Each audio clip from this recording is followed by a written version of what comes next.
Thanks, Jean. Thanks all for coming and those online. So my name is Michael Jarvis. I lead TAI, which is, for those who don't know, the Trust, Accountability and Inclusion Collaborative. We're a network of philanthropies that believe that trust, accountability and inclusion are essential for development. We support alignment of philanthropies and strategic thinking, learning across a number of threads. And one of those threads is around fiscal issues and fiscal accountability. So we've been working on trying to mobilize donors to care about tax for some years.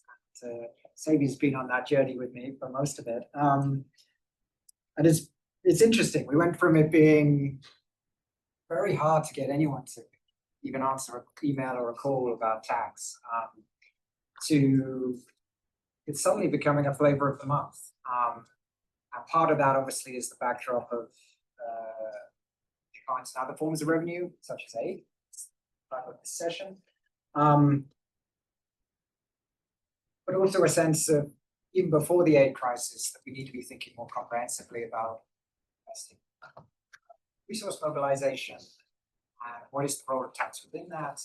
What's been interesting this week, going to some of the meetings around the DC for the annuals, there's been a few pushbacks on the focus on tax. Perhaps sense we should be thinking about other forms of revenue mobilization, remittances.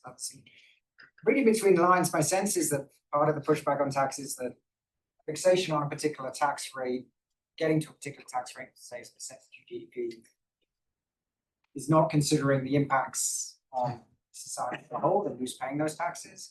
And the subtext here, where we're talking about the role of accountability and equity of public finance taxes, I think is that missing ingredient that we really need to raise up. We want to keep donor engagement and above all country engagement around tax issues. So we're going to have a deep dive over the next hour and 20 minutes. I promise we are going to end on time. Be respectful for those joining in different time zones as well. For those in the room, the mics are in the ceilings, so when we get to questions, there won't be a need for a mic. You can just speak up. For those online, for ease, we're actually going to rely on you to post questions in the chat. We will try and get to those as much as possible. So please don't hesitate to raise those. But I suggest that we get into it, because you don't need more intro from me. You need to hear from our amazing panel. I'll do the intros as I call on them. We're going to do 2 rounds. So we're going to do 1 round of questions to each of our panelists, a chance for a few questions from those in the room and online. Then we're going to do a second round of questions, the same, and then a quick round. So hopefully that sounds good to people. I'm going to kick it off on my left with Vanessa. So Vanessa is research fellow at ICTD, also affiliated with the Monk School at the University of Toronto. She's been working on different forms of revenue generation in different countries, particularly in Africa, including Sierra Leone, where we have more linkages on the panel today, I'm glad to say. And she co-leads ICTD's research program on informal tax. So Vanessa, I'm going to ask you to put us in the context a little bit of what we framed this session as. And we keep hearing this idea that we're now in a tax era of development. The implication being we're maybe in a post-aid era of development. I don't know, but maybe if you have a few thoughts on that, and particularly what are some of the risks you see in this current context about that? Yeah, thank you so much. And thank you so much to everyone for being here. I know it's such a busy week, and I'm just so happy that we can convene a conversation about tax, but have it be not just focused on the revenue side, but also on accountability. Highlighted how important. I think that's, it might help to give some context about what we mean by the tax era of development, first of all. We see at the ICTD, we see tax as really central to sustainable development financing broadly. Tax is already the primary source of financing for lower income countries, but as aid budgets continue to shrink, we see tax as the linchpin of development financing. Tax is the collateral that governments use to secure a more favorable lending agreements and rates.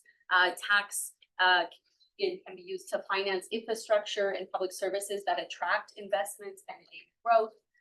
Effective taxation can also decrease inequality and increase trust in public institutions. So really, we see tax as so central that we're now calling this the tax era of development.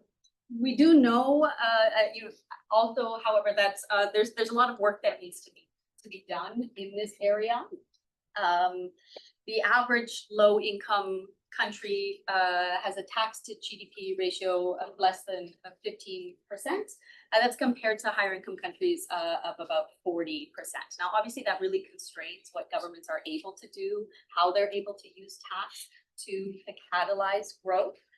But luckily, I think here we actually do have a quite strong base of research and evidence about what is needed, about what works well, what doesn't, and what can sustain tax increases over time. But the evidence, I think, also tells us the risks of focusing not on evidence-based reforms, but on a tendency, I think, especially when governments are under such extreme fiscal pressure, to resort to short-term strategies that are aimed at just trying to raise revenue as quickly as possible. Often governments don't have a choice; they need revenue as soon as they can get it.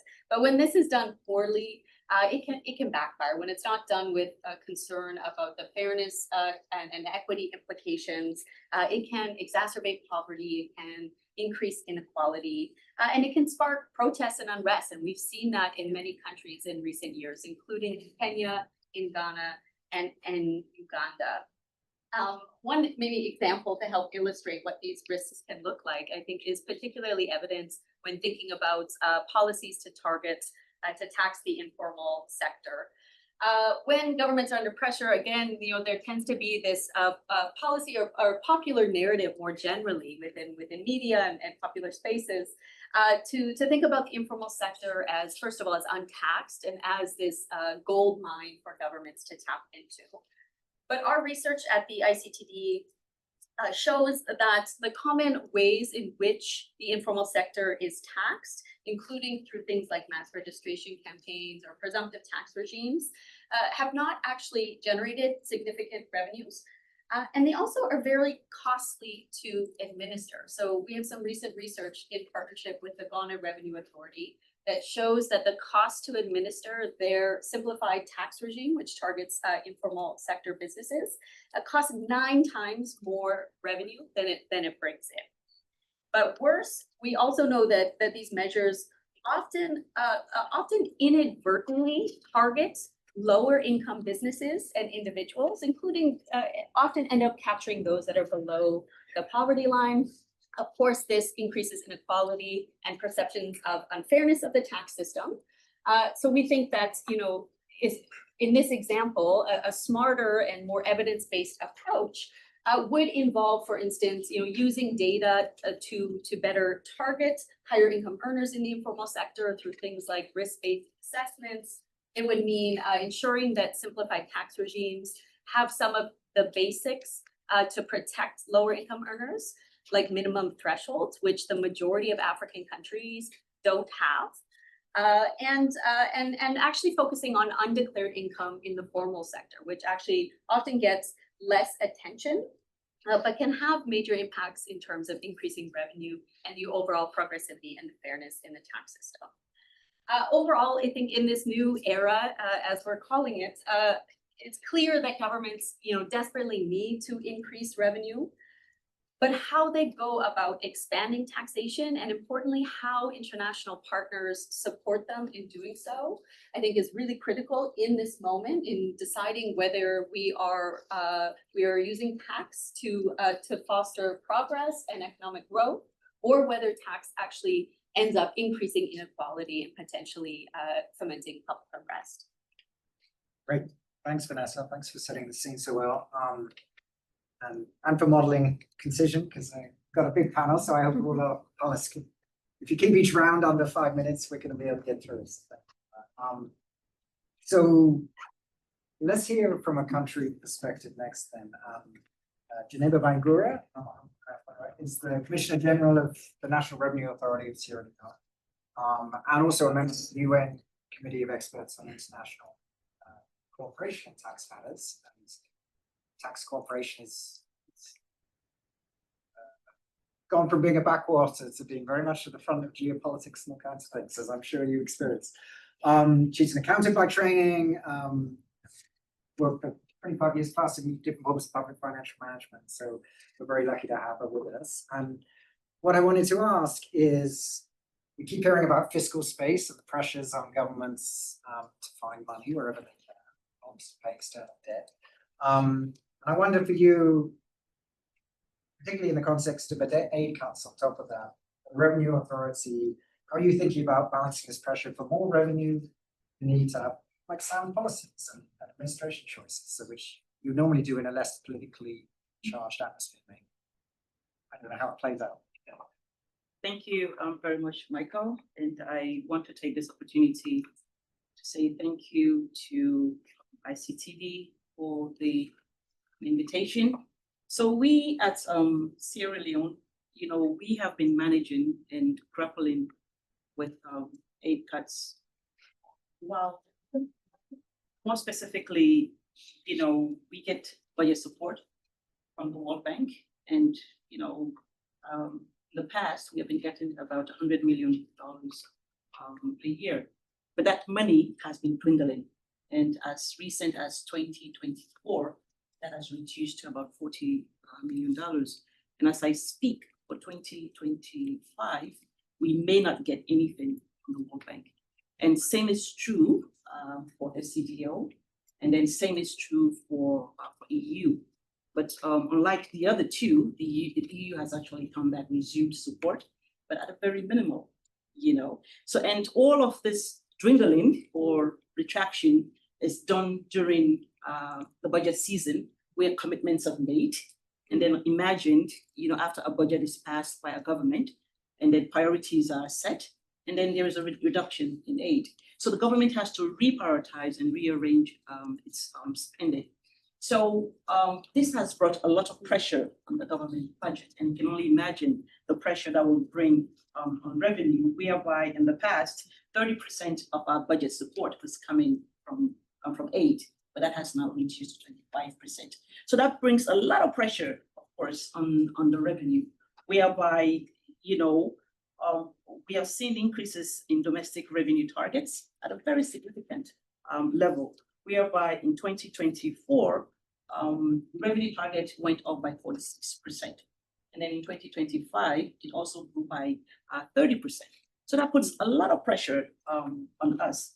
And then it is very difficult, whereby we will have to accommodate, pressure on policies. So we have policies that we'll have to implement. And by doing that, we see that where the implementation of the policies are supposed to be sequential, but because there's so much pressure onto revenue, we'll have to make sure that all of this is done simultaneously. So to an extent, we are now in a situation whereby, because of the pressure that we are under, because of cut in aids, our supervisory ministry actually monitors our revenue collection on a daily basis, whereby in a normal setting, it would have been on a monthly or quarterly basis. But we are daily under pressure. So the aids cuts over time is becoming a little bit burdensome. And it is our hope that out of this discussion, we'll find a way how we'll try to, especially with countries like Sierra Leone, how we can come together and discuss, if not additional aids, but how the support will come in to ensure that we mobilize the requisite revenue that we need in our countries. Thank you. Thank you, Julia. That's really hard hitting. I can't imagine it's like the updated reporting requirements. That feels certainly keeps the pressure on. So on the panel, you're going to hear deliberate mixed perspectives. So we had a research review, a government perspective. We got philanthropy, we got a multilateral. But I want to first hear more of a civil society perspective. And Ishmael, who is the senior policy officer on tax and equity at Tax Justice Network Africa. If you don't know, you should. They're amazing organization. He's worked on the intersection of tax and development economics and public finance, with equity, governance, social justice. TGNA, well, that also expands to issues of like illicit financial flows and relates to climate and gender responsive taxation as well. So a broad perspective he brings. And I wanted to ask Ishmael, amid all these pressures for countries and governments to raise money, and Vanessa hinted at some of the consequences politically and socially that could arise. What are the advocacy and engagement priorities and decisions that TGNA is pushing for, so that we're not forgetting the equitable outcomes, we're not forgetting citizens? Thanks so much. Yeah, it's a pleasure to be on this panel and contribute to the discussion. So going directly into my response, I can summarize it in two ways. So that's 2 points. So the first one would be reclaiming fiscal space, specifically for the African continent. And what I mean by this is sort of reimagining, re-envisioning what taxation looks like. And as Vanessa put it, this era of taxation that we're currently under, what does taxation mean for the African continent? For us, a big part of it is equity. Equity, looking at it from two levels. So there's equity at the international level, at the global level, where we're trying to reclaim fiscal space by questioning and breaking the existing systems that have created this relationship of extraction between global north countries and global south countries. Historically, when you look at before pre-independence era of the African continent, the relationship that existed was extractionary, where taxation was used as a means to extract resources from the African continent to this day. Present day, this relationship still exists. We still have an extractionary relationship in the sense that it's the private sector through illicit financial flows, tax avoidance, and tax evasion that resources are extracted from the African continent and shifted up to the global north. So it's important to reimagine and re-envision. So in terms of reclaiming fiscal space, one of the things that we're challenging is the international tax decision-making processes that we currently have, which are predominantly dominated by global north countries and OECD countries. And we're pushing for that to be shifted towards the UN.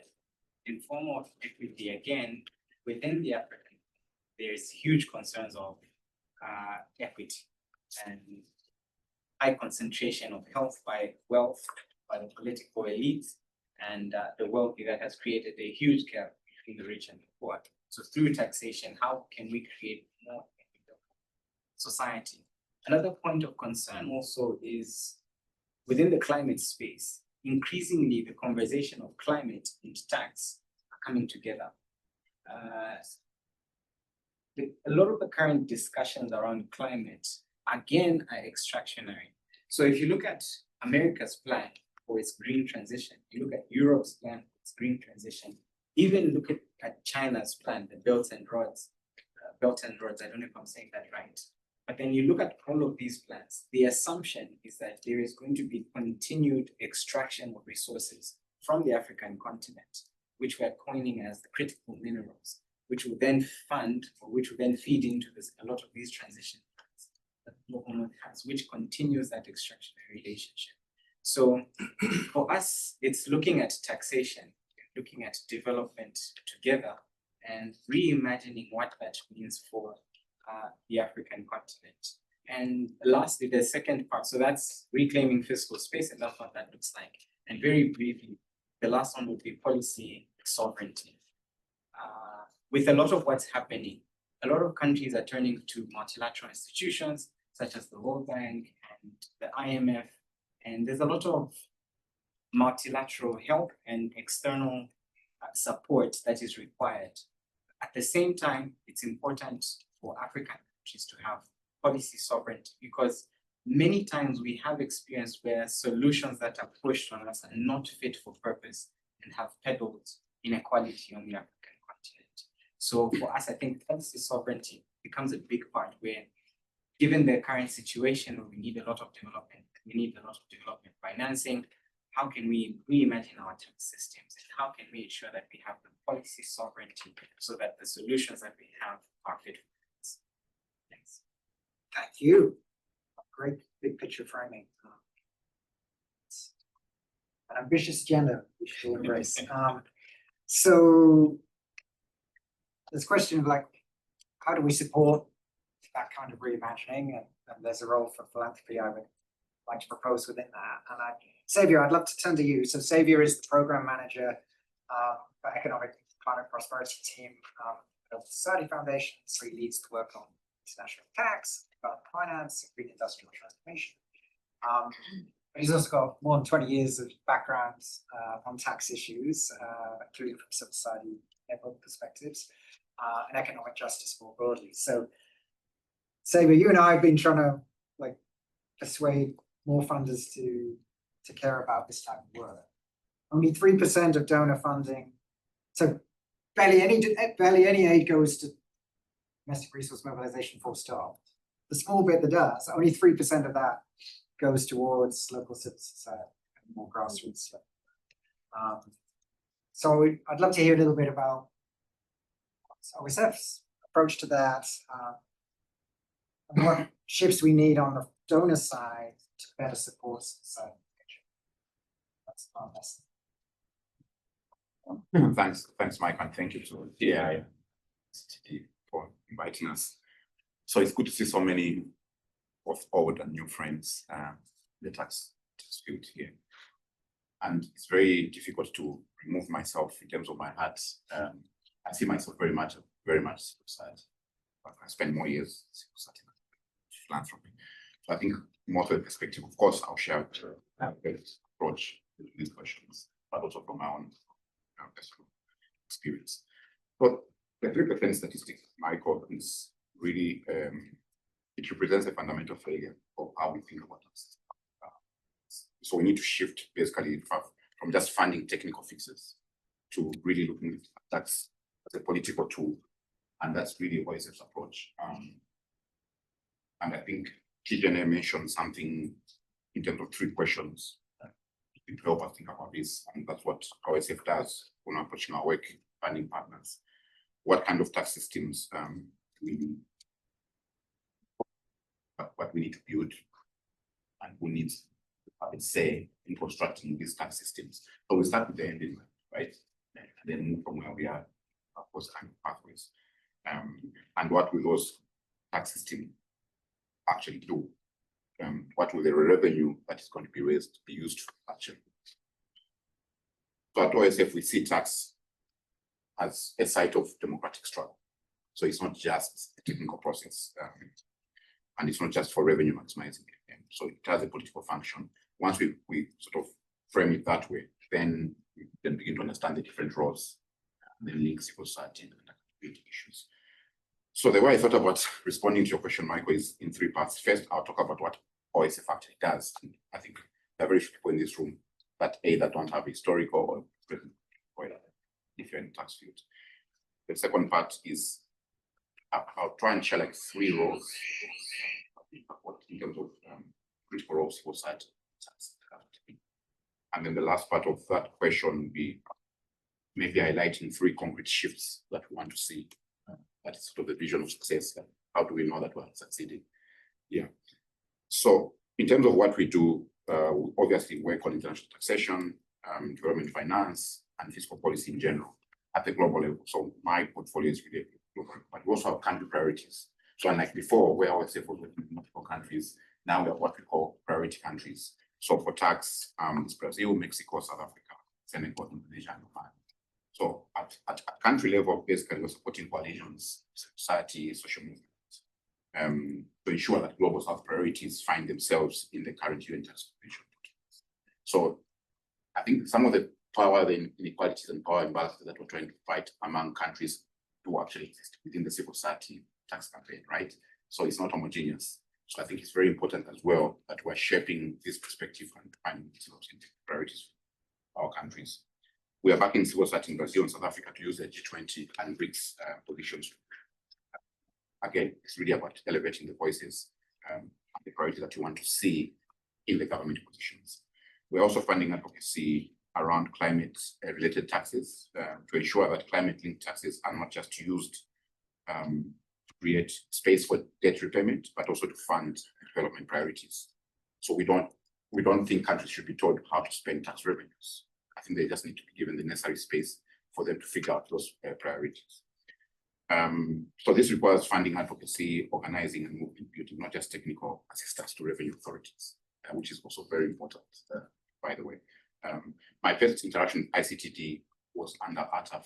I think there are a lot of technical assistance programs of the IMF and World Bank.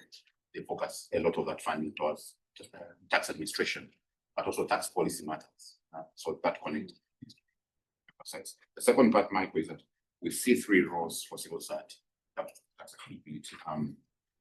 The first is civil society need to be translating, make sure that tax systems are very clear and are easily understood by the population, so that there's buy-in. This is a very technical topic.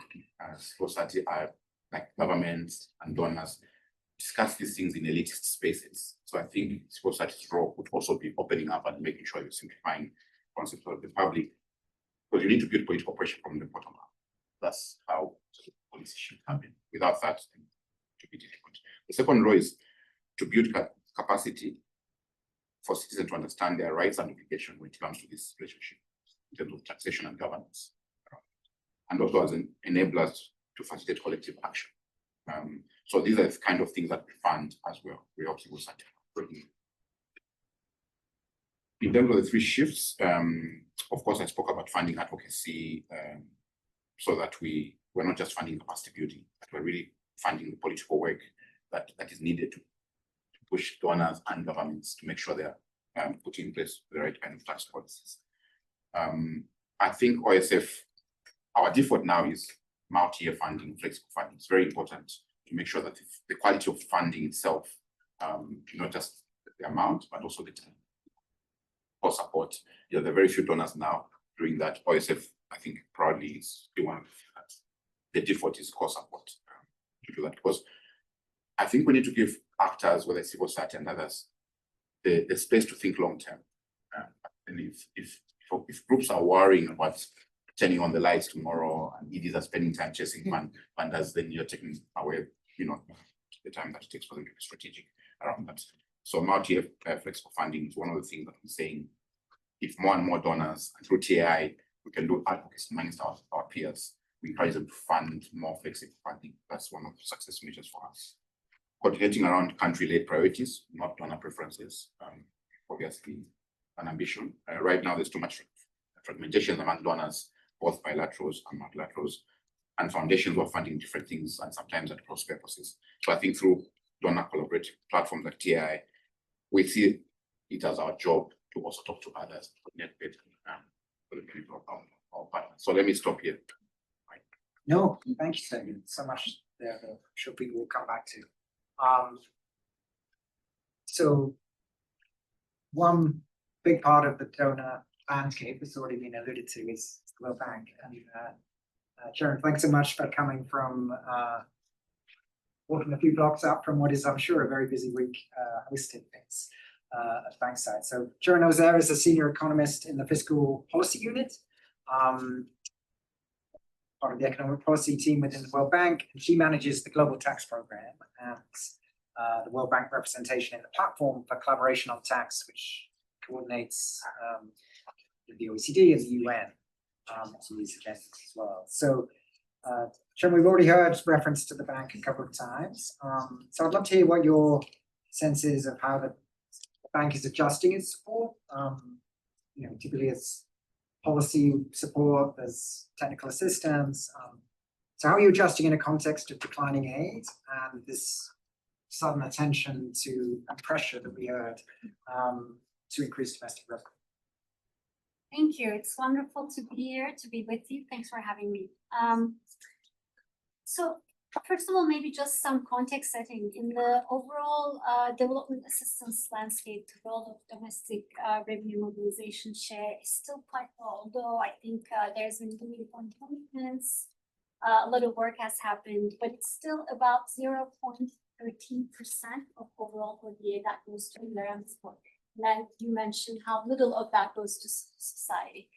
I think first, the important point to make is that since 2015, the support of the bilaterals remained relatively constant. So it didn't decrease, but it also didn't significantly increase, while the multilateral spending towards domestic revenue mobilization has increased dramatically. So the percentage wise, the share has increased quite dramatically. In fact, we recently published, actually today published, a platform for collaboration on tax capacity building review, which looks at the last 10 years since this initiative, the progress, and also what's forward on tax capacity building.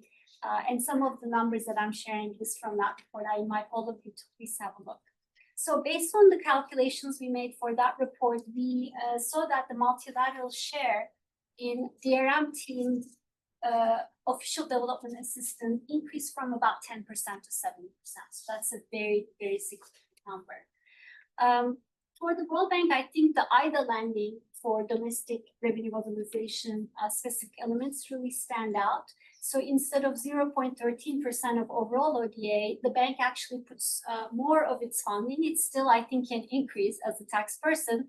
About 1.7% of our overall IDA funding goes to DRM specific finance. Well, why is this important? IDA basically supports in an extremely concessional terms, very important large-scale investments, including on tax. So for instance, in tax administration, this could be digital public infrastructure. It could be difficult to finance things through projects that are grant funded, such as integrated tax management systems. So I think global concessional finance is quite important to highlight. Going hand in hand with our concessional lending, what we also saw in the last decade, and especially in the last 5 years, is a significantly increased, but also systematized way of doing diagnostics, core diagnostic that underpins our policy dialogue with authorities, but also our technical assistance. So for instance, our fiscal and tax dialogue, the core diagnostic that underpins our day-to-day policy dialogue with our important counterparts like Mrs. Bambura and others, is our public finance reviews.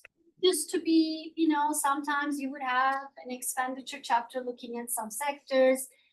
If the teams and the country counterparts felt like it, there would be a revenue chapter, sometimes there wouldn't be. But now it's systematized, and we look at holistically the revenue and expenditure side together. And in close collaboration with our client counterparts, we also said what should be the sequence, what should be the priorities, and have specific recommendations rather than sort of blue sky thinking. The global tax program, where I come from, I think is also important to mention. It's been one of the primary tools of a non-lending instrument of the World Bank. We provide over 100 countries with technical assistance and analytics support, but majority of that support goes to Africa and low middle income, particularly low income countries. In fact, I would say about 1/3 of our support goes to fragile and conflict situations. While it is difficult to operate in these countries, and our client counterparts need all the support they need, that's where the support is needed the most. The 15% tax to GDP ratio that Vanessa talked about. Maybe in that context, I may also mention something about the World Bank. While our scorecard looks at this number of 15% tax to GDP, I can tell you as a staff member that we need that. We do a lot of qualitative analysis, reporting, monitoring, reporting to our board and management on the progressive nature, whether tax systems are improving not only in terms of revenue, but also in terms of whether we are helping our client counterparts to move in the direction of fairness, accountability. But of course, now in the scorecard, it's rather one number. In terms of the GTP global tax program's role, while we're not perfect, I think we have also done some improvements and innovations around the way we provide technical assistance. So for instance, we are doing a much better job of tracking, reporting, being transparent about who are the partners of our client counterparts in the country. What are they working on? Are we duplicating or are we being complementary to each other? And then also we are doing much more diligence around how do we measure results? How do we measure impact? I think it's still a work in progress, as you will see the platform for collaboration on tax report, but there has been some progress there. I'll stop there. Thank you. Amazing. So lots to take in there. I'm gonna throw the floor open. And again, for those online, feel free to post a question or a comment in the chat. I'll try to get some of those too. But my only ask is feel free to please introduce yourself, but also keep your question and a comment's fine too. Like there's a lot of expertise in this room, but just keep them to a minute. It's very succinct, so we can hear from people as possible. So any reactions to what you've heard so far? What have we missed? Anything you want to challenge? Floor is open. Matt, I've got Matty and then the gentleman right. Oh. Yeah, you can speak. Okay, fine. Yeah. Okay, I'm Matty Cahonan from the Financial Transparency Coalition. And I guess first a question to the Sierra Leonean side. You have double tax treaties with the UK and Norway that provide some relief for companies who invest in Sierra Leone. They are also aid donors. So if they reduce their aid, maybe you could renegotiate some of your double tax treaties to reduce some of the exemptions for withholdings on dividends or other sources. Are those things some of the areas that you could explore, especially considering mining companies operate in Sierra Leone, and sometimes they sell the mining concession and not always are capital gains paid on those sales of concessions due to the offshore nature of some of those transactions. Then a quick one to the World Bank. I don't see a clear line from the World Bank whether you support progressive taxation, which is to tax those who have greater means a bit more. You have made commitments on progressive taxation in blogs and in some papers, but we don't know if that filters down to country level. Therefore, it'd be good to have a strategy on the taxation so that others on the outside would monitor you better, because you provide a lot of bilateral assistance. And then on the other side, when we look at your previously doing business, now business enabling environment indicators, you still provide better points for lower taxation and lower social protection. Although that doesn't count to the overall score anymore, like you used to do in doing business. So is there a dialogue between the different teams in the bank? And I won't get into IFC, who's best with tax havens as well. All right, let's take a couple more. I'm taking notes, and I'm sure those who they were directed to are as well. Please. So. Thank you very much. I'm Philip Gabo, Senior Director of Research and Planning at National Authorities. Thank you very much for this, very rich. Let me start with this. You spoke about policy sovereignty. I think I like that one. I was wondering how we can actually enjoy policy sovereignty when most of the dictates of the tax policies are actually dictated by the very IFIs, for instance. We have a program, like most countries in Africa have a program. Most of them what we see in terms of pressures or restrictions in Africa from tax policy designs, they are mostly conditionalities that come from the very So I was wondering how we can actually have policy sovereignty when we remain indebted to IFIs. We still have programs for them. At some point, we want to opt out. How can we opt out in a small country? We don't have the ability to actually attract investments to the extent that the macroeconomic can use the IMF for most of these investors to actually trade the IMF. So I wonder how we can actually try this for that. The second one is for actually the World Bank. You spoke about most of your support here in Africa. I was wondering whether you can do an analysis, not only enough to see whether that support is not mostly technical assistance. But what we are seeing from donors, traditional donors, new donors, the focus now is fully on technical assistance. And for Africa, we need our systems to reform. Whether we have ICT systems to reform our tax systems. So at the end of the day, that will help us to stop to use most of the leakages and also see how we can enhance compliance. But most of the support we get from DRM, mostly they just go send consultants, they develop policy documents, come up with recommendations. How do we implement these recommendations? We need monies to actually come up with systems. But this is not what it's doing. So I want to see whether you can actually optimize between that is actually going to support infrastructure funds in terms of tax policy or tax administration, sorry, but also those are very basic assistance. Is there one more in the room before we go to our panel? Yes, please. Thank you, the panelists, for very insightful conversation. My question to the I understand. with regards to the due diligence on partners, and I really concur with the colleague from OFF that tax is quite a political tool. And right now with I would call the fall of democracy, you would see that even in terms of funding that is coming in, this is quite bilateral between the governments and the different corporate, and it's all geared towards raising revenues at the end of the day. And as this is happening, the transparency, accountability aspect of it, the public participation aspect of it is quite missing. And in the process, a lot of extortion in terms of overtaxation, not only in Kenya where I come from, but also just globally. So my question is, what are the indicators that you look at when you're doing the due diligence on partners? Great, we're into the meaty stuff. All right. Mrs. Van Goor, could I start with you on the, how do you feel about renegotiating a double tax treaty? Thank you very much for that observation. I will have to get back to you, but I'm not sure if we have a double taxation treaty with Norway. We do have with the UK, but not with Norway. But you're very correct. We do have mining agreements that we could look at. But what we have done recently, what the government has done recently is during renegotiations, we have put in clauses whereby we don't give everything away. Like, for example, the income tax, we've managed to ensure that everything is not given away. And then there are other clauses that we have put in renegotiated agreements to make sure that the government gets its fair share as well.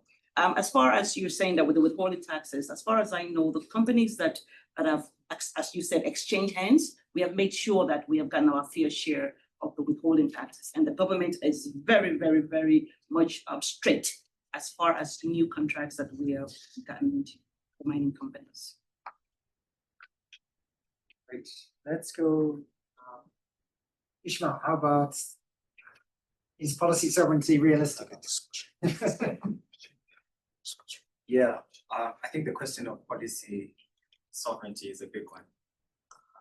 Very similar to Sierra Leone. My home country is Zambia, and we currently have a program with the IMF. I was sharing on one of the other panels that with the current program that we have with the IMF, what they do is that they set certain benchmarks that the Ministry of Finance must meet. If they don't meet those benchmarks, they do not provide them with the resources. Or if they stray away from any of the policy recommendations that they have provided, they do not provide these resources. These are countries that are desperate, so they barely have any flexibility in terms of choosing how to go about them. So this is why it's a big thing.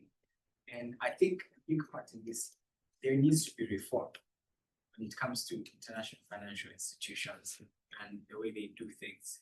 It's a big ask because in terms of how IFIs have been operating, it has been primarily the same for decades and many years. The language may have changed in terms of how they coin certain things, but then in terms of their actions and the ultimate results, it still remains the same. And there's growing inequality on account of some of the regressive policies that have been pushed.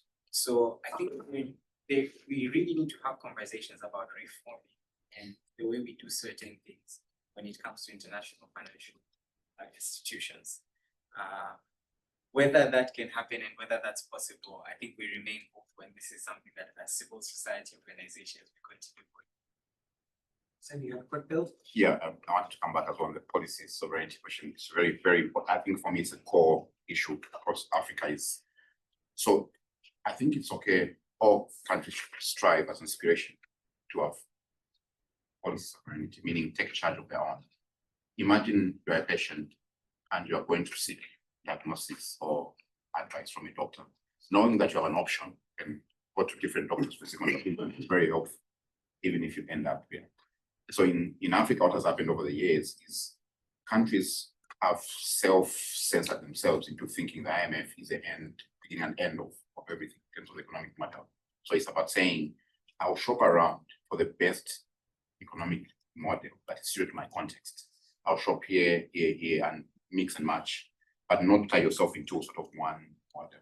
Yeah. So the debt trap, for example, is simply a symptom in Africa because we have this sort of export-oriented model where we have to produce things we don't consume for the export market. Then we import food, we import energy, we import all the important things, and then we need currency.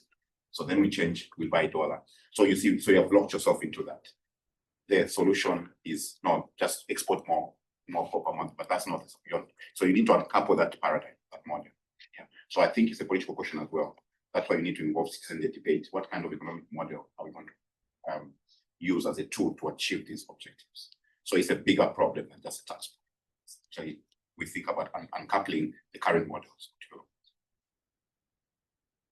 Sharon, there were a number of questions to you. I wouldn't expect you personally necessarily have all the answers to those, but what would you like to pick up on? I'll start with the colleagues. Sorry, your name? Philip. Philip's question on technical assistance versus the type of investing in building tax systems and improving tax administration capacity for voluntary compliance. I think that's an excellent point. Philip, just to give an example, our current active projects, concessional lending projects that has a specific element that supports DRM, the total amount of active projects is about 7 billion right now, 7 billion in countries all around the world. Out of these, my rough calculation based on what I see in front of me, about a little less than 3 billion goes to Africa. So I think World Bank is sort of doing its part along the lines of your important point.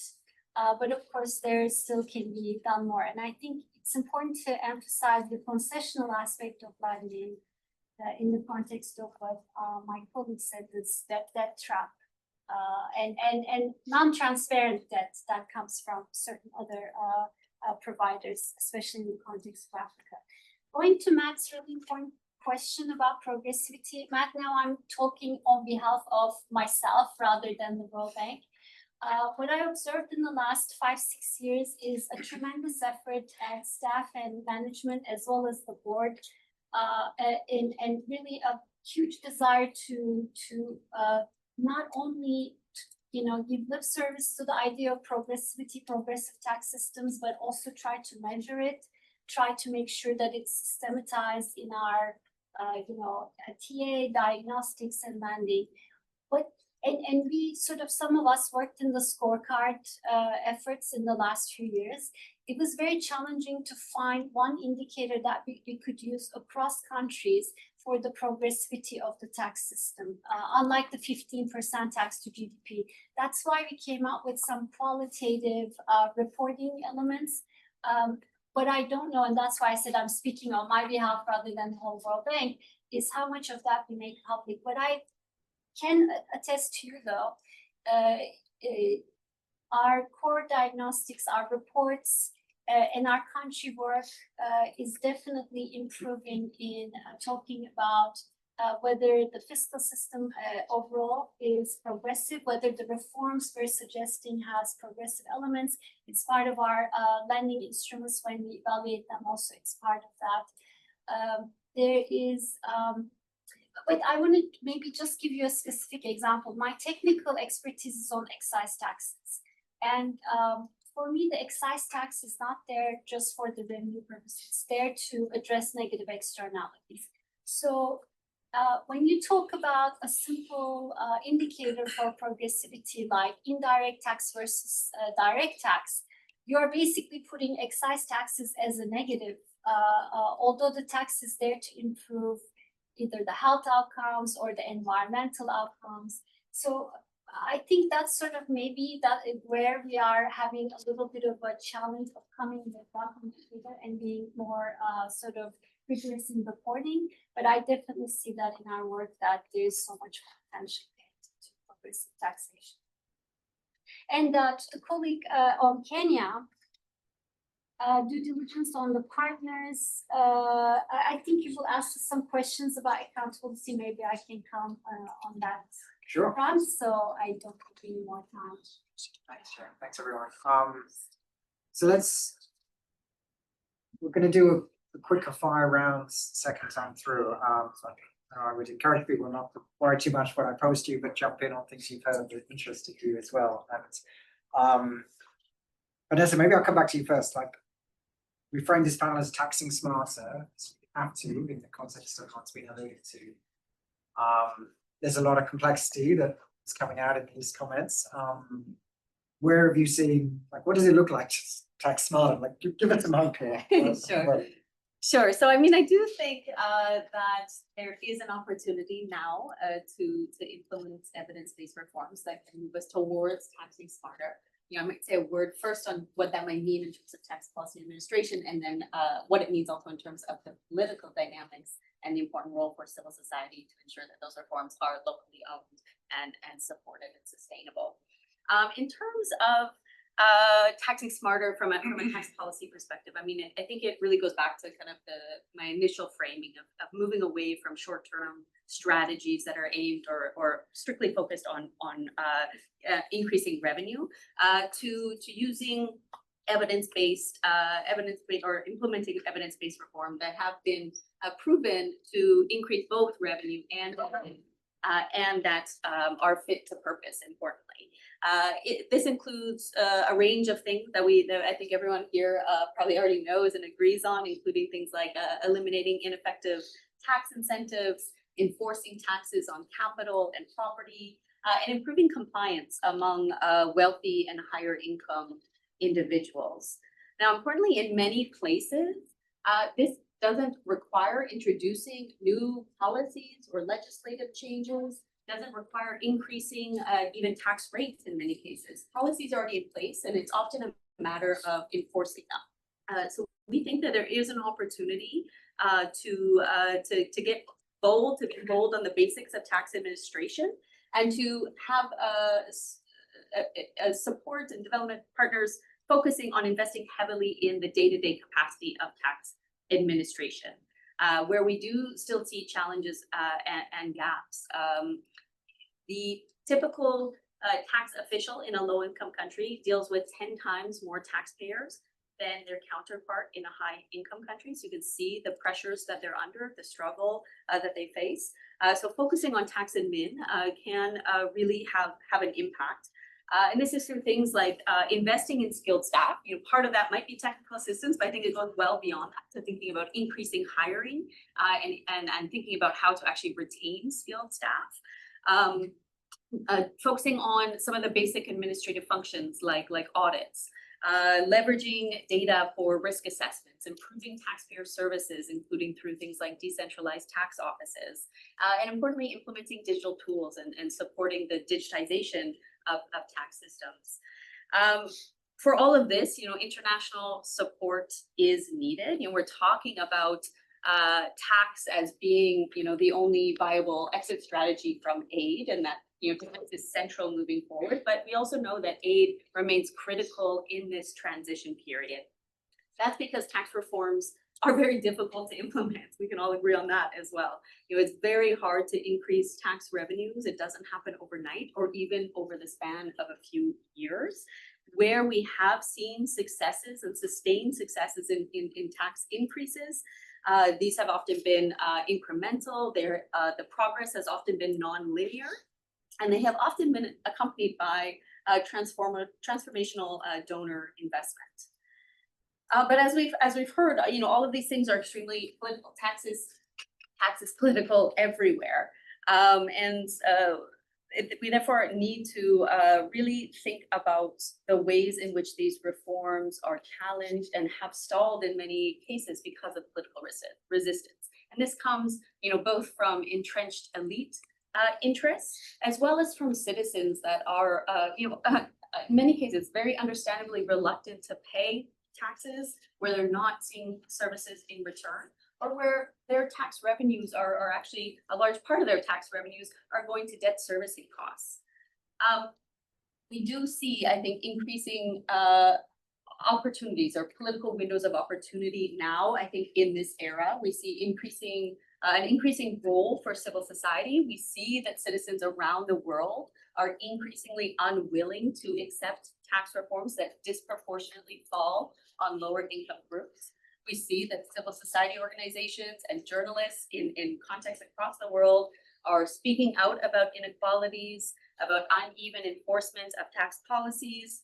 And together they're putting pressure on governments to challenge entrenched interests and unequal reforms. But here too, I think we have to think about the important role, as we've already started to, about international support and donor support for local civil society organizations to have the skills and capacity to be able to do that, to sustain citizen mobilization and engagement with taxation, and to really ensure that any of the reforms that we're talking about are locally owned and sustainable. Thanks, Vanessa. Mrs. Van Geur, I'm wondering on like what resonates from all of that for you, like for what's success, what's giving you hope in the Sierra Leone project, where you're seeing signs of success, and perhaps where do you need the most help? It'd be good to hear. So thank you. So success for us, first, before I get to that, I just want to give a background of how far we have come. You know, with the many reforms that we have embarked on, I mean, since 2002, but most importantly, the last 7 years, which I will classify or characterize Sierra Leone as a very busy construction site when it comes to domestic revenue reforms, both on the tax policy side and then the tax administration side. So on the tax policy reforms, you know, we developed an NTRS 2 years ago, and in that document, So we just, for those who may not know, that's a medium-term revenue strategy. exactly, sorry about that. So, and in that document and through our Finance Act, we were able to include the minimum alternate tax, the annual circulation levy, adaptation of specific modes of excise tax taxation that you talked about, so many others that we have in that document to just make our taxation more predictable for our private sector and our taxpayers. When it comes to the tax administration reforms over the same period, we introduced the ITax, which is the what is it? Integrated tax administration system. Thank you. And then we have the ECR that we also introduced at the domestic tax levy department. And then for the customs services department, we migrated from Asikuda Plus Plus to Asikuda World. And then we also introduced recently the fuel marking for accessible goods and then fuel. And then there's a whole lot that we have done to just make sure that we increase our revenue to GDP. But when it comes to the success stories, you know, with all of what we have done, both on the policy side and the tax administration side, we have been able to increase revenue, you know, improve revenue greatly. We have also been able to improve the filing rates, you know, because of the systems that we have put in place. But most importantly, we have been able to increase better service delivery to our taxpayers and what have you.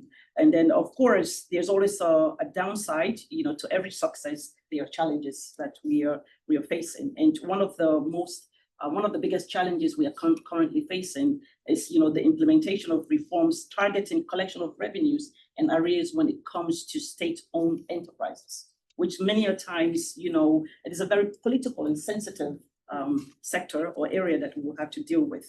We have also have, as he mentioned earlier, we have numerous exemptions granted to big taxpayers, especially in the mining, manufacturing, and in the construction area. And then on the flip side, you know, we have small and medium taxpayers who do not have the clout or the resources to lobby politicians or what have you, to just make sure that they also have special concessions. Implementation of the, you know, multiple reforms, as I've mentioned earlier, is very challenging, especially when you have to balance that with the pressure on revenue. Do I reform, and how much do you reform, and when do you reform? Then you compare that to the pressure that we are under for revenue mobilization. But lastly, most importantly, you know, the implementation of the additional tax policies beyond those that were published in the NTRS. when we did the MTRS, we did it with the understanding and the comfort to taxpayers that taxation would be predictable.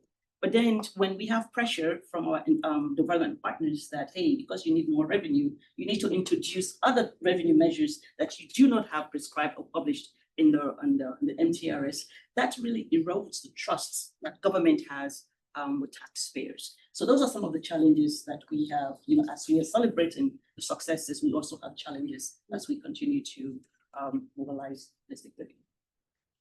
No, thank you. Spent an hour and a half just digging into all of those, but I might switch up the order a bit. Maybe Sharon, could I come to you, because the Public Support Bank office is a nice build on some of the successes and the challenges that we heard from Sierra Leone.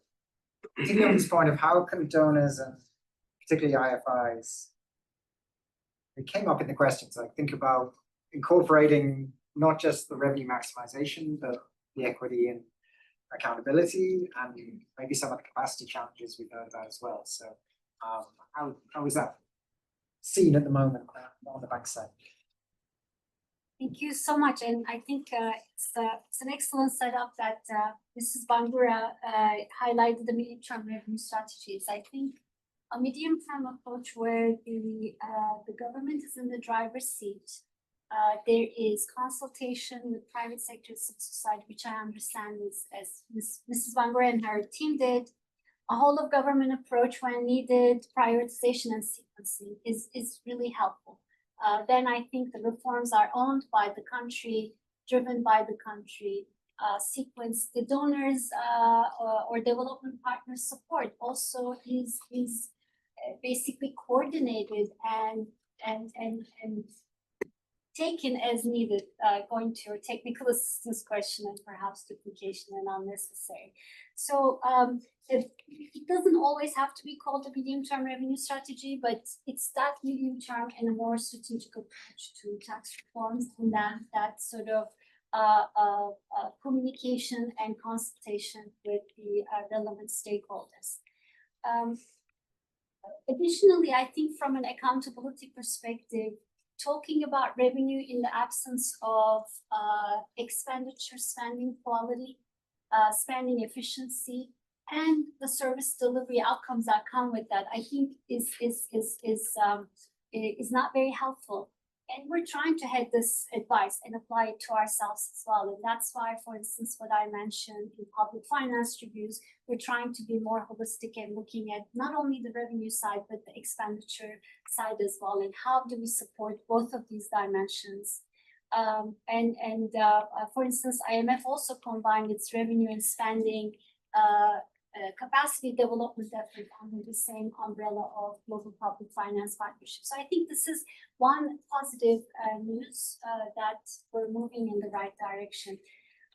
Second, perhaps, is the importance of whole of government approach, especially in some specific aspects of taxation, like illicit financial flows. In all areas, it's very important, but particularly in illicit financial flows and issues, complex issues like tax crimes. That is exactly the type of approach we need to involve and work across agencies and institutions, multiple ministries, courts, law enforcement, investigative agencies, central banks, and so on. I also see a similar need. Digitalization is being seen as a very important productivity lever, a very important lever to increase voluntary compliance. But I think also for digitalization to work, we need a more of a whole government approach. For all of that, we don't need the donors or development partners, but we need the government to be the champion and to drive it, to tell us where they need our support. Maybe last but not least, in going back to my friend's question on due diligence, one of the positive things I see in our field is that we've done so much progress in collecting data, using high quality analytics. And this is not just the multilateral, this is not just the academics and think tank partners like ICTD. I also see that in ministries of finance and tax authorities across regions, including in Africa. I think what that then helps us is to make very informed and evidence-based decisions. So for instance, Vanessa gave the really important example of presumptive taxes. They used to be thought of, okay, you introduce presumptive tax, you get taxes from informal sectors, you increase revenue, you hit certain other objectives, such as, for instance, financial inclusion of market vendors and such. But with evidence, we're seeing it's not working that way. Or we're seeing like, what are the obstacles in property taxation? What are the obstacles in high net worth individuals sort of being better taxed, so to have more progressive taxes? So while this sounds a bit of maybe a technocratic response, I think the data and analytics are giving us so much more power and evidence to hold also the reformers and accountable. Sorry, I will add one more thing, and this is to thank this this panel and this sort of as my colleagues all said, it's a very political effort, right? They are very political in nature. Tax reform, public finance reforms. There are trade-offs. There are short-term versus long-term benefits. There are always losers and winners, and incentives and rewards connected to that. And they're also highly visible, as Vanessa was saying. Seen several countries dealing with aftermath of certain reforms. So I think it's really important, like we are doing here, to bring a coalition mindset. We in the IFIs are not always the best situated to bring it. We often deal with ministries of finance, tax authorities, or mostly with the executive. But I think we as a whole, as a community, have a very important role to play.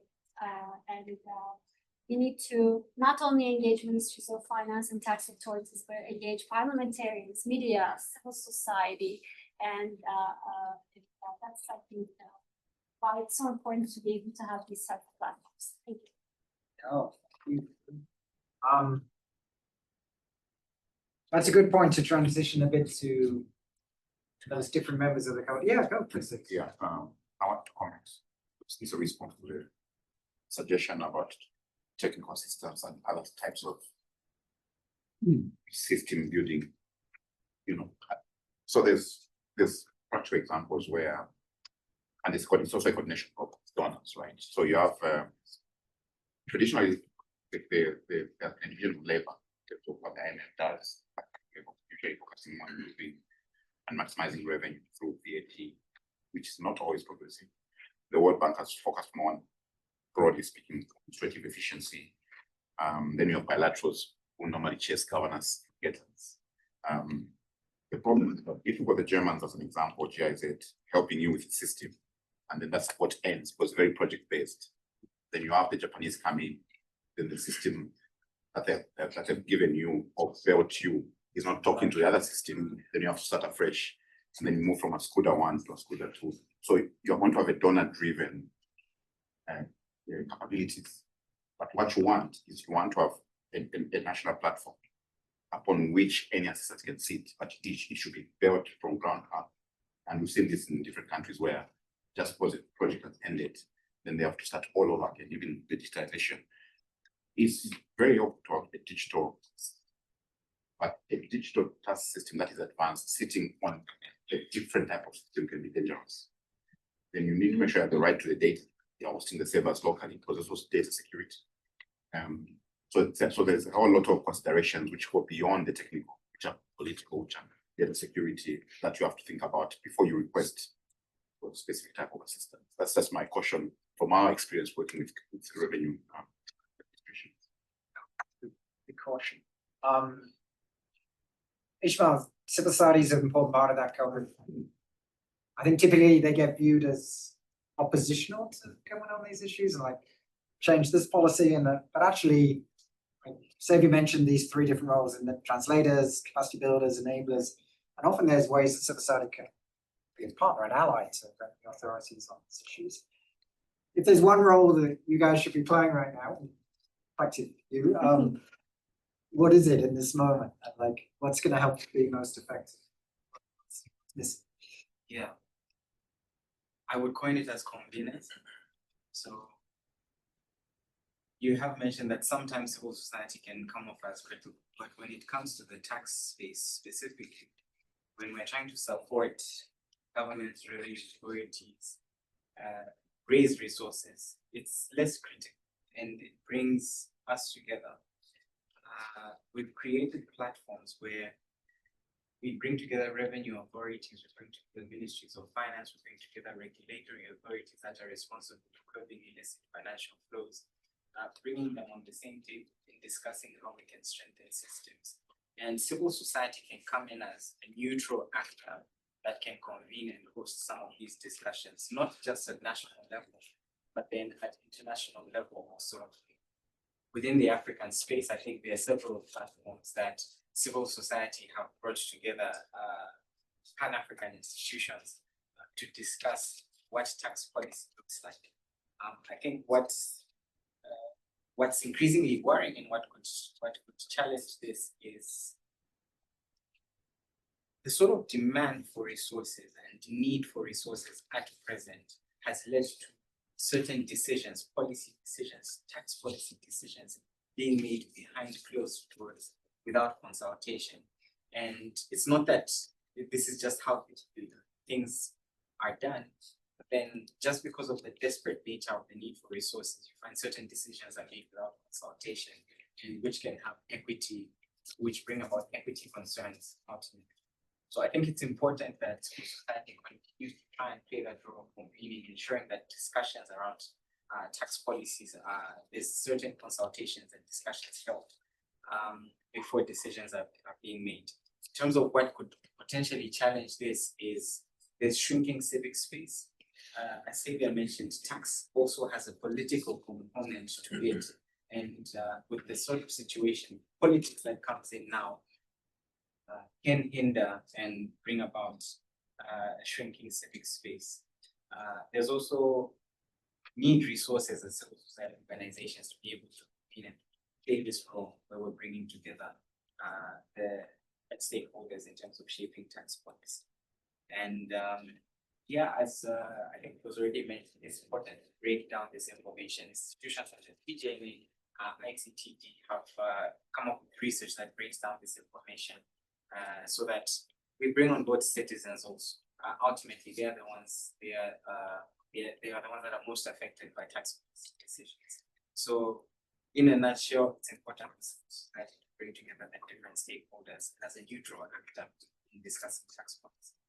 Can I just add that my Zambian brother is being very modest?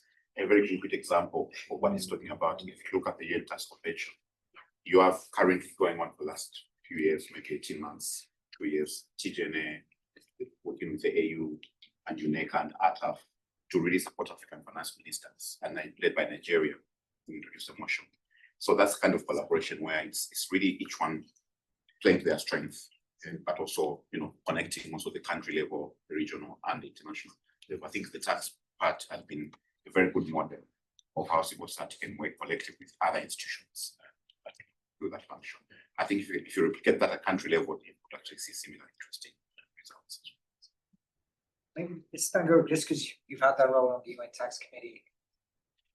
Negotiations for this tax convention are ongoing, but are you hopeful? Like from what you're seeing so far, how does it feel relevant to Sierra Leone? Like, is it make a difference? Well, actually, I have my first session next week, Monday. I'm going to 31st session, it's on Monday next week. I'm very, very hopeful for Sierra Leone, not only for Sierra Leone, but for the developing countries as well, especially for Africa, because one of the focus has been on digital taxation. There's a lot in that space that we need to. But I'm very, very hopeful, not only for Sierra Leone, Africa. It wouldn't have happened without the Africa Group champion. Exactly. Yeah. So maybe can I just ask one last point to you on, you mentioned this coordination challenge across donors and different offerings. In the Compromiso de Sevilla, the Financing for Development Agreement that came out with a lot of fanfare in July, it retained a commitment for donors to collectively double support to DRM. We're not going to do that unless we work together and think about complementarities and ways And we're probably going to need to find some new donors too. So I just wondered if you had any closing thoughts on how do we avoid duplicating and how do we like maximize philanthropic funds, but also bilateral funds, multilateral funds. It's not always easy, I know. But, Yeah, so why coordination is important. So right now the problem with having multiple, overlapping donors or talking to a government is that it's a distraction, it increases transaction cost, it forces our governments, our civil servants and our politicians to then spend most of their time fulfilling donor reporting and accountability is lopsided. So that's why it's very important to have, even at country level, country platform, coordinated platform led by governments.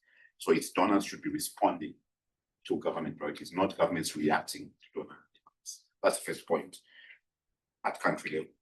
So we think using existing system, not duplicating new ones or using parallel is one key thing that donors should think about here. Use national development banks, for example, to channel some of the funding because they're going to sit on national development priorities.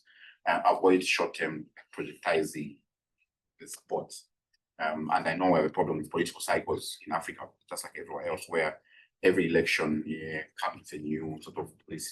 So then we need to shift incentives to have long-term planning, regardless of the political cycles, because some of these things take time, like building tax systems, for example, building capabilities, bureaucracies, it takes time. You can't just do it every 2 years. So donors can help as well in making sure that countries take the driving seat around that. Ensure civil society is at the seat, is at the table, usually. As per some of your indicators, for example, you check like is there enough voice, community voice, civil society voice? Are you actually checking is this what you're measuring? Is that what matters to the communities? Or they would rather count something else around that. So there are 3 specific areas for coordination as donors. Obviously, the convention is progressive national tax platform reforms. Fourth one, it is on climate as well. I think we don't want, as OSF anyway, our approach to climate is, we think we have to meet countries over there. Don't tell countries to stop using fossil. It's not how it's a desired end, but in practical terms, what you want is take countries from a place where they can take advantage of what they have now, so they can have the capacity, resources, and ability to transition from that. But some of the current debates around climate are not really, they're not practical, they're not helpful, and they're not the priorities of. But I think we should also be careful in terms of that tension between climate and development. We should center development first, because in Africa the climate problem is a development problem. You cannot solve the climate problem in Africa if you don't solve the development problem. So I think donors in our coordination should really selfless, which is hard to do because all of us are trying to protect our turf. So I know it's not very helpful, but in my view, that's sort of the kind of thing that needs to happen. Great. We are getting very close to time. We have the luxury, those of us in the room, of then being able to go to drinks and talk and ask questions there. I wanted to maybe just ask panels to close. If there's something that you thought was going to come up that you wanted to say that just never came up with, it's surprising you that it's not come up in the context of, if we're all going to have to get smarter about taxation, it's managing these tensions of political maximization, equity, weaponization of tax systems, which you only have to open the newspaper here and there's risks of that. So anything that just hasn't come up that you think is missing in the conversation that somebody should be paying attention to? 30 seconds each, and if you don't have something, that's fine. We'll keep it going. But is there anything that Well, I can always fill some space, but I want to give some space. I'll have something.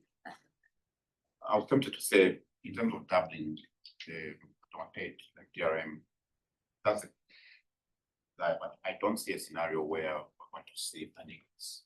I think we have enough, we have to work with the resources that are available, like channeling them better, like more efficiently using what's available. Otherwise, to build expectations countries could receive additional aid is the wrong focus in this context. I think we need to just work on ways of maximizing existing resources and how to expand the fiscal capacity of countries to raise their own money. So the obsession on fiscal consolidation, for example, is best one in this context, and which is one of the countries that have an IMF program. I think the obsession is on fiscal consolidation, which is missing larger, broader, and around it.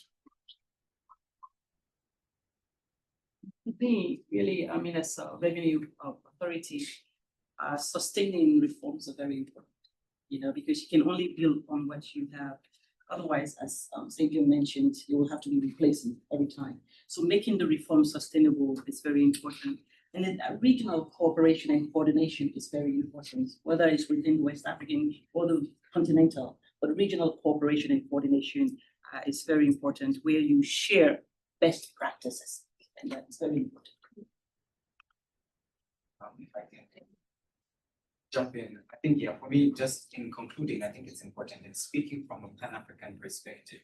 I think when we're reimagining having these discussions about the new era of taxation, the era of taxation, it's important to recognize that a lot of the tax system, especially from a Pan-African perspective, that we inherited colonial systems and we carried on taxation in the same manner. So it's important to reimagine what taxation looks like, that conversations of taxation are always conversations of shifting and breaking economic systems so that we can achieve policy sovereignty that we've been discussing.